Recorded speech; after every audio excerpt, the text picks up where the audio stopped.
દર્શક મિત્રો, આપ જોઈ રહ્યા છો ગુજરાત ફર્સ્ટ અને અમારી વિશેષ રજૂઆત મોટિવેશનલ મોર્નિંગ સાથે હું છું જાગૃતિ। ઈશ્વરે સર્જેલું સુંદર ક્રિએશન છો તમે અને આ સર્જન એટલે કે તમારી પાસે તમને મળેલી જિંદગીને જિંદાદિલીથી જીવવાની ચાવી પણ છે। પરંતુ જ્યારે આપણી આશા અપેક્ષા વધી જાય છે અને ત્યાં જ આપણે ક્યાંક કોઈકના કોઈક રીતે આપણે પોતે જ પોતાનું અહિત કરતા હોઈએ છીએ। મોટિવેશનલની વાતો બહુ દૂર રહી જાય છે, પરંતુ હતાશા સૌથી પહેલા ઘર કરી જાય છે અને એ જ હતાશાને જીવનના ડગલે પગલે આવતી ચિંતા અને તણાવમાંથી મુક્તિ કેવી રીતે મેળવી શકાય, તો તેની માટે તમે કદાચ કેટલાક અલગ અલગ મોટિવેશનલ સ્પીકરને સાંભળતા હશો અને તેઓના દ્વારા જે વાતચીત હોય છે અને મંત્ર મળતો હોય છે તેને ક્યાંક જીવનમાં ઉતારવાનો પ્રયાસ પણ કરતા હોય છે। તો આ જ આશય સાથે તમારી ચિંતાને થોડીક દૂર કરી શકીએ, તમને થોડાક મદદરૂપ થઈને તમારા જીવનમાં થોડીક હકારાત્મકતા પોઝિટિવિટી અમે લોકો લાવી શકીએ, તે જ આશય સાથે ગુજરાત ફર્સ્ટ લઈને આવ્યું છે આ વિશેષ રજૂઆત મોટિવેશનલ મોર્નિંગ। સંજયભાઈ, સ્વાગત આપનું ગુજરાત ફર્સ્ટમાં। ખૂબ ખૂબ આભાર આપનો। કેમ છો? બસ એકદમ મજામાં। તમારા પ્રેમમાં તમે નાસીપાસ થઈ જાઓ છો। આપણે જોઈએ છે કે અત્યારે છેલ્લા ઘણા વખતથી ઘણી એવી બધી ઘટનાઓ બની છે કે અઘટિત ઘટનાઓ આપણે કહીએ ને, કે જેમાં મૃત્યુ સુધી વ્યક્તિને મળ્યું હોય। કેમ? કારણ કે પ્રેમમાં નાસીપાસ છે ને એક તરફી પ્રેમમાં પાગલ એ વ્યક્તિ હોય છે। તો એવા યંગસ્ટર્સને અને એવા લોકોને આપણે શું પ્રેરણાત્મક સંદેશ આપી શકીએ કે તમે એક વ્યક્તિએ જો તમને ના પાડી છે તો તમારી માટે અંતિમ ઓપ્શન નથી, તમારી પાસે આખું વિશાળ છે જગત, તમે આગળ વધો, કરિયર બનાવો। અગેન આપણી આધ્યાત્મિકતા, મારા ધર્મગ્રંથો એમ કહે છે, દુનિયાના તમામ ધર્મગ્રંથો એમ કહે છે કે હે મનુષ્ય, તારા જન્મ સમયે તારો જીવન સાથી મેં નક્કી કરીને રાખ્યો છે, ફાંફા મારશો નહીં। આપણે આ ધંધો કરીએ છીએ, at the cost of career આપણે પ્રેમ કરીએ છીએ। આપણને પ્રેમ એટલે શું ખબર નથી, લૈલા મજનુ ને સીધી ફરિયાદના પ્રેમની ખબર છે, મીરાના રાધાના અને રૂકમણીના પ્રેમની જ ખબર નથી। સ્કૂલ કોલેજોમાં પ્રેમ વિશે ભણાવવો પડશે, તમારે સેક્સ વિશે ભણાવવો પડશે। સવાલ એ છે કે આપણને એ ખબર નથી કે એક તરફો પ્રેમ છે ને બેન, જુઓ ગામ હોય ને ત્યાં ઉકરડો હોય, 100 માણસો ની 1000માં કોઈ એક આવો ગાંડો હોય અને એની ચર્ચાઓ કરીને બીજો બી પછી એવું કરતો થાય, મારી નહીં તો કોઈની નહીં, એસિડ એટેક ને બધું જે થાય છે બધે નથી થતું, એ લાખોમાં કરોડોમાં ક્યાંક 2-4 કિસ્સા બનતા। પણ આ જે પ્રેમ વિશે છે, જે છોકરાઓ એમ સમજે છે, ગીતા શું કહે છે, મારો કૃષ્ણ કહે છે કે તું કર્મ કર, ફળની ઈચ્છા રાખીશ, હું પ્રેમ કરીશ, પણ હું લગ્ન માટે પ્રેમ કરું એટલે હું દુઃખી થઉં છું, મેં પ્રેમ કર્યો ના કર્યો તો હરી ઈચ્છા। આ સમજ સાહજિકતા, જો તમને સાયકલ ના આવડે ને તો તમને આ ફિલોસોફી લાગશે, તમને સાયકલ ના આવડે ને તો તમે પડી જ જાઓ, પણ એકવાર સાયકલ આવડી જાય ને તમે બે હાથ છૂટા રાખીને ચલાવી શકો। હું મારી વાઈફને પ્રેમ કરું છું, હું તમને પ્રેમ કરી શકું, હું બીજાને કરી શકું, પણ પ્રેમ એટલે શું? પ્રેમ એટલે સેક્સ, પ્રેમ એટલે લગ્ન ના, એ બધામાં પ્રેમ છે। પ્રેમ એટલે મારે આપવું છે, લેવું છે જ નહીં, પણ આ બધાને બહુ હાયર ફિલોસોફી લાગે છે।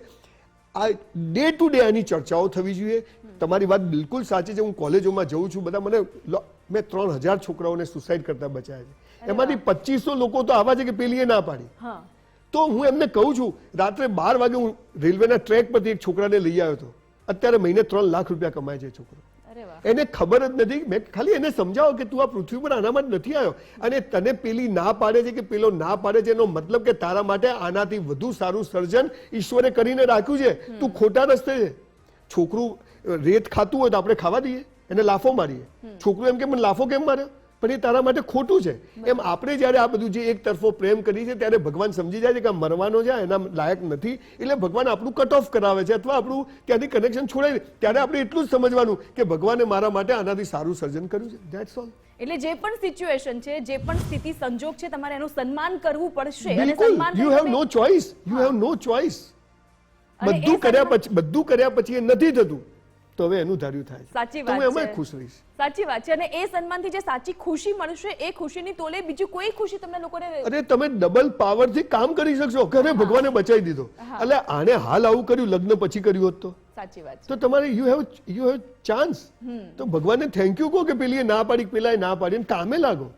આવા ચાન્સ છે ને જ્યારે કોર્પોરેટ વર્લ્ડમાં આવે, નોકરી નાની છે કે મોટી છે, ધંધો છે, વેપાર રોજગાર કે પેઢીમાં તમે બેસતા હો, પણ આવો જ એક ભાવ આ બધા જ વર્ગમાં પણ આવતો હોય છે, કોઈ પણ ફિલ્ડમાં તમે હોય, કોઈ પણ ક્ષેત્રમાં તમે હો, પણ રાજનીતિ ફક્ત રાજકારણમાં નથી હોતી, આ બધા જ વર્ગમાં પણ તમને જોવા બિલકુલ, મળતી બિલકુલ, હોય છે. દરેક એમ્પ્લોયને એવું લાગતું હોય છે યાર પાર્શિયાલિટી થઈ રહી છે મારી સાથે અને રાજનીતિ એટલે પોલિટિક્સ રમાઈ રહ્યું છે.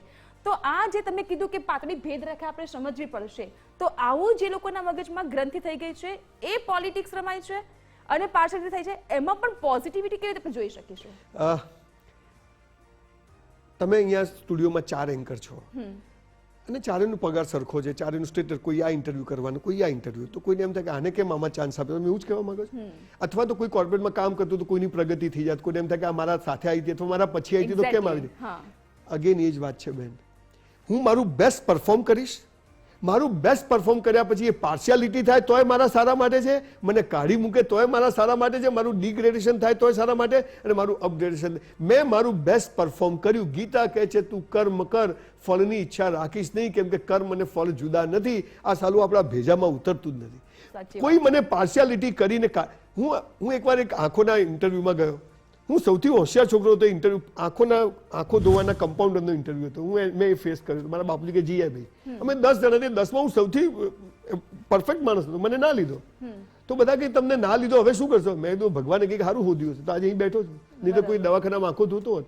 તમને પાર્શિયાલિટી કરીને, તમને નીચા બતાવીને જો કોઈ તમને કાઢી મૂકે છે અથવા અન્યાય કરે, તમારે સમજવાનું કે એ એની ઇજ્જતની આબરૂનું નીલામ કરે છે અને આપણી આબરૂ વધારે છે.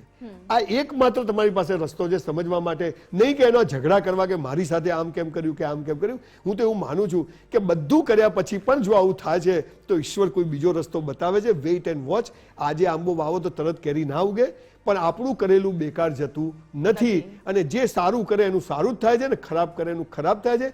ઘઉં વાવો તો ઘઉં ઉગે, ગુલાબ વાવો તો ગુલાબ ઉગે, ને બાજરી વાવો તો બાજરી જ ઉગે. અને આંબાના ઝાડ ઉપર કઈ ધતુરો ના આવે, ધતુરા ઉપર કેરી ના આવે. તમે ગમે એટલું કરો. એટલે આ બધી ચીજોની બહુ ચિંતા કરવી નહીં. લોકો તો, અને કોઈ તમને ડિગ્રેડ તમને એ કરે ત્યારે સમજવાનું કે આપણે પરફેક્ટ છીએ માટે જ આપણી જોડે આવું થયું, આપણે એનાથી સારા છીએ, એટલે એને લાગવગથી આગળ જવું પડ્યું, આપણે એમને જઈશું. બરાબર, આ સમજ આવે એટલે વાત પૂરી થઈ ગઈ. થેન્ક યુ સો મચ સંજયભાઈ, આજના આ મોટિવેશનલ મોર્નિંગ કાર્યક્રમમાં આપ આવ્યા અને જીવનને કેવી રીતે વધુ સુંદર બનાવી શકો છો, તમે તમારું બેસ્ટ પરફોર્મન્સ આપ્યો, સુંદર મજાનો મેસેજ આપ્યો. Thank you so much. Thank you. તમારે તમારા જીવનની દોરી કોઈના હાથમાં આપવાની જરૂર નથી. બસ આટલું કરો, તમારું જીવન છે એમાં તમે તમારી જાતે જ પ્રેરણા આપી શકો છો અને એને પ્રોત્સાહિત કરી શકો છો. તો ફરીથી મળીશું મોર્નિંગ મોટિવેશનલમાં. આપણે વાત કરીશું કે જેના કારણે તમારી સુંદર સવારની સાથોસાથ તમારું સુંદર જીવન પણ બનશે. હાલ મને આપશો રજા. નમસ્કાર.